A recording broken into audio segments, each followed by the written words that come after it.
stood there small amongst the flames, village gone in sorrow's name. Tears reflected in the sky, shattered dreams and whispers die.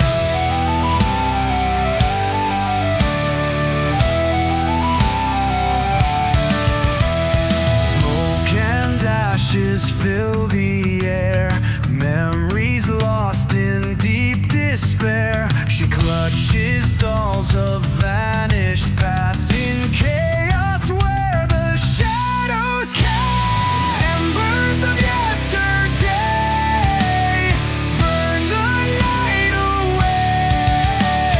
Screams in silence stay lost in the fray. The question Mika had to face at this point was which one to go with.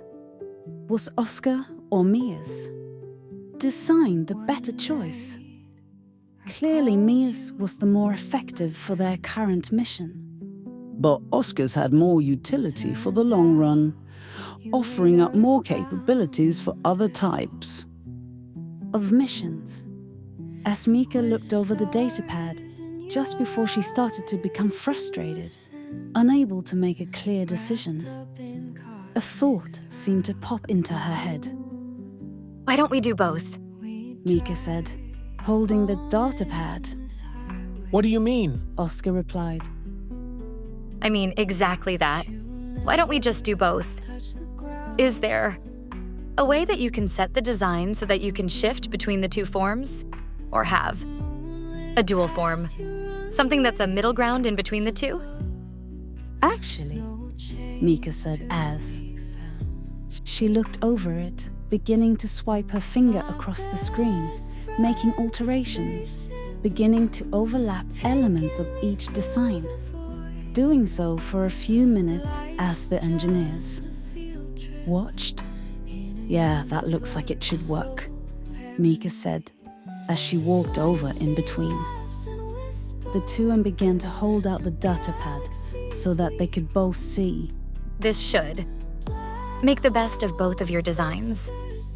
The design that Mika presented was, in essence, sort of a hybrid between the two, but not really at the same time. Look, you're both still thinking far too limited. Remember, exoval is primarily a nanite ship, if you lock in the interior elements of the ship, like I have displayed here, and then isolate the nanites just below the outer surface, where the outer armor and weaponry connects to the interior of the ship. Then it's as simple as hitting a command. The nanites detach the outer armor and reformat it, realign it in a different way to take a new shape, and all we have to do is construct the outer layer in pieces rather than in a solid form. The pieces detach and reattach, slide along the outer hull and format themselves.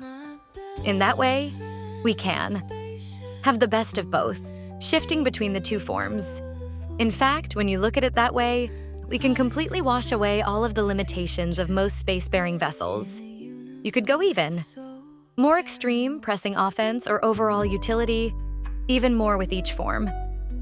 In other words, when you shift into the attack form, the one that's more useful for combat, you could shut out all other necessary elements.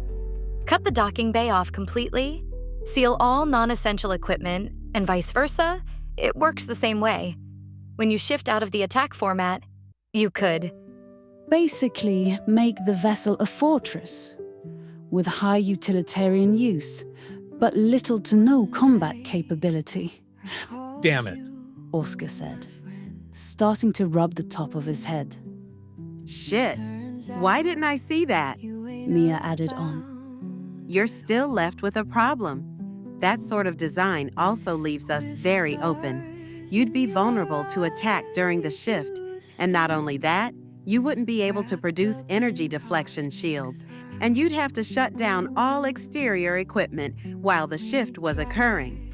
That's a big weakness. Yes, Mika replied. But it comes with great advantage after the transformation occurs. Yes, but there's also the problem of the armor limitations. The amount of armor that you've purchased isn't enough to fill the gap for this. There'll have to be soft spots. We don't have enough armor for all of it, or materials. Well, that's what the third form is going to be for. Third form? Yeah, this idea actually gave me another one, and it's all based on an aspect of exoval that you don't know yet. The nanites exovolve is made of are very useful.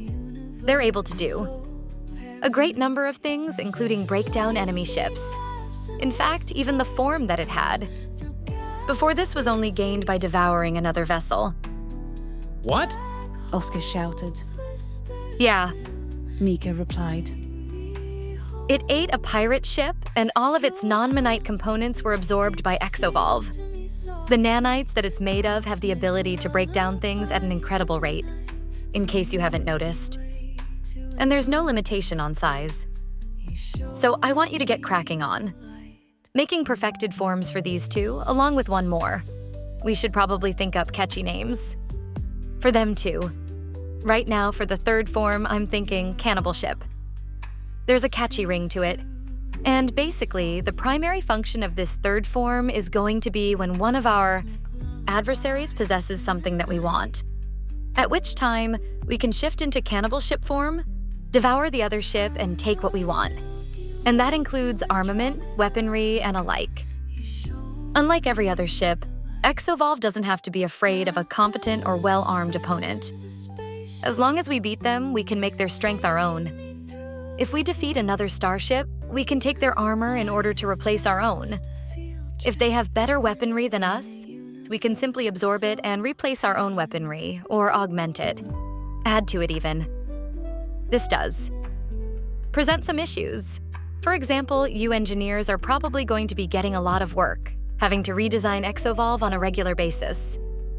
Well, until we reach a point where there really isn't anyone who holds a candle to us, or has anything that we really want. Until then, you're going to be fairly busy. Mika said, extending the datapad back to Mia. You do realize that you just increased our workload massively, right? Yeah, of course. Mika replied. But remember, this kind of thing is a wet dream for engineers, right? Just think about how untouchable will be once you finish with those designs. Engineers on board one of the most versatile ships that anyone has ever seen. Sounds tantalizing, right? Mika said, smiling. Mia smiled back, chewing her bubble gum and blowing a bubble quickly, popping it. Captain, I knew there was something I liked about you. I think I'm going to enjoy being a member of your crew. You're even crazier than I am.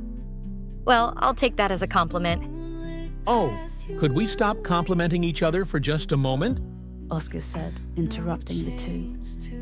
Remember, she just massively increased our workload, so I'd suggest we get to work. I'd like to sleep sometime.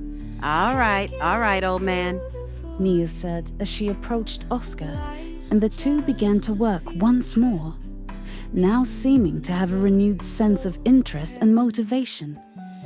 As Mika and Remy traveled down the walkways to the side of the construction dock, making their way on board Exovol. Wow, you're doing a great job as Captain Mika. Remy said. Only your first day, as captain of a crew, and you've already settled your first dispute, and even one up to your engineers. I didn't know you were so good at engineering, Mika. Shh. Mika whispered, hushing Remy just a little bit. I don't want them to hear this, but... Honestly, their designs overlapped pretty easily. They did all of the work, if they hadn't come up. With such functional design formats, there's no way I would have been able to see it. In fact, the fact that I did was probably just blind luck. Chances are they would have seen it themselves eventually. I just hadn't told them about Exovol's other abilities, which was actually probably a screw-up on my part. But currently, I look like a brilliant captain who didn't screw up. So let's try to keep it that way, huh? Mika said, looking at the two, frantically working out of the corner of her eye as she took the last steps on board the passage to Exovol.